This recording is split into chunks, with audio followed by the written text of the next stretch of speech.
कल्पना कीजिए कि डार्विन एक अदालत में खड़े हैं। विपक्षी वकील पूछते हैं, डार्विन, अगर आपका प्राकृतिक चयन सही है तो हमें मिट्टी की परतों में वो जीव क्यों नहीं मिलता जो आधा मछली और आधा मेंढक हो, या वो जीव जो आधा बंदर और आधा इंसान हो। मिट्टी झूठ नहीं बोलती और आपकी कहानियों के सबूत मिट्टी में नहीं है। डार्विन इस चुनौती से डरे नहीं।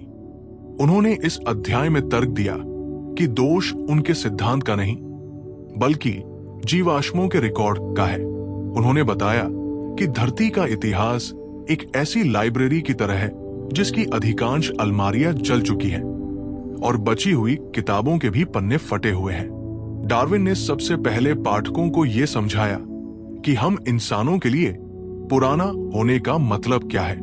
हमारे लिए 100 साल बहुत है, लेकिन विकास के लिए ये पलक झपकने जैसा है। उन्होंने इंग्लैंड की वेल्ड पहाड़ियों का उदाहरण दिया। उन्होंने हिसाब लगाया कि समुद्री लहरों को उन पहाड़ियों को काटकर समतल करने में करोड़ों साल लगे होंगे। डार्विन कहना चाहते थे कि विकास की धीमी प्रक्रिया को देखने के लिए हमें लाखों करोड़ों सालों के चश्मे से देखना होगा, जो इंसान की समझ से परे है।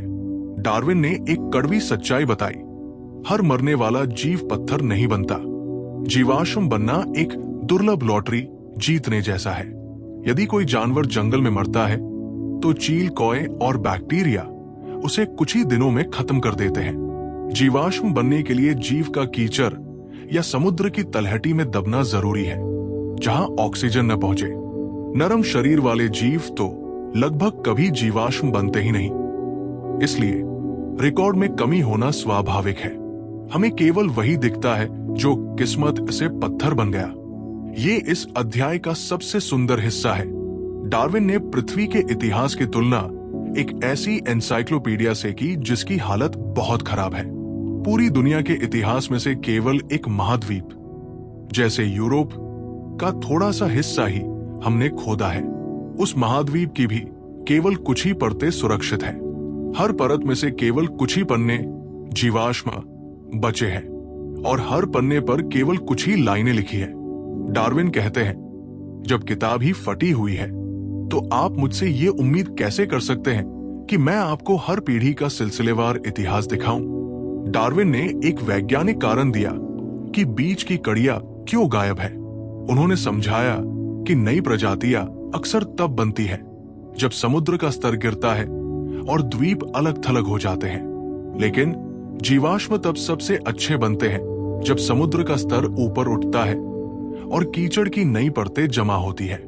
यानी जब विकास सबसे तेज हो रहा होता है तब प्रकृति रिकॉर्ड नहीं बना रही होती, और जब रिकॉर्ड बन रहा होता है तब प्रजातियां स्थिर होती है। यह प्रकृति का एक विरोधाभास है। आलोचक चिल्ला रहे थे, हजारों मध्यवर्ती रूप कहाँ हैं? डार्विन ने शांति से जवाब दिया कि हम अक्सर ये गलती करते हैं कि हम आज की दो प्रजातियों के बीच का संबंध ढूंढते हैं। उदाहरण के लिए, हम एक ऐसे जीव को ढूंढते हैं जो आज के घोड़े और नल के बीच का हो। डार्विन ने समझाया कि हमें इन दोनों के बीच का जीव नहीं बल्कि इन दोनों के कॉमन एंसेस्टर को ढूंढना चाहिए, जो शायद इन दोनों से बिल्कुल अलग दिखता था। डार्विन का साहसी निष्कर्ष।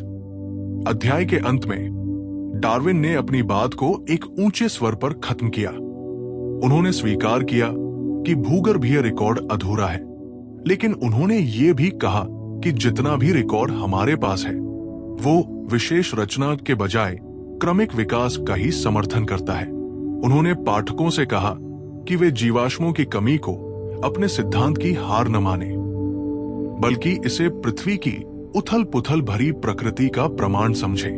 उपसंहार, समय का समंदर। ये अध्याय हमें सिखाता है कि विज्ञान केवल वही नहीं है जो हमें दिखता है, बल्कि वह भी है जिसे हम तर्क से समझ सकते हैं।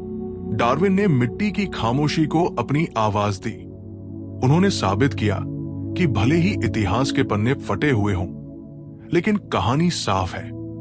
जीवन बहता हुआ आया है, रुक कर नहीं। तो दोस्तों, क्या आपको लगता है कि भविष्य में हमें कोई ऐसा जीवाश्म मिलेगा जो इंसान और बंदर के बीच की सबसे पुख्ता कड़ी होगा? कमेंट्स में जरूर बताएं। आपने मुझे इतना ध्यान से सुना, उसके लिए हृदय से धन्यवाद।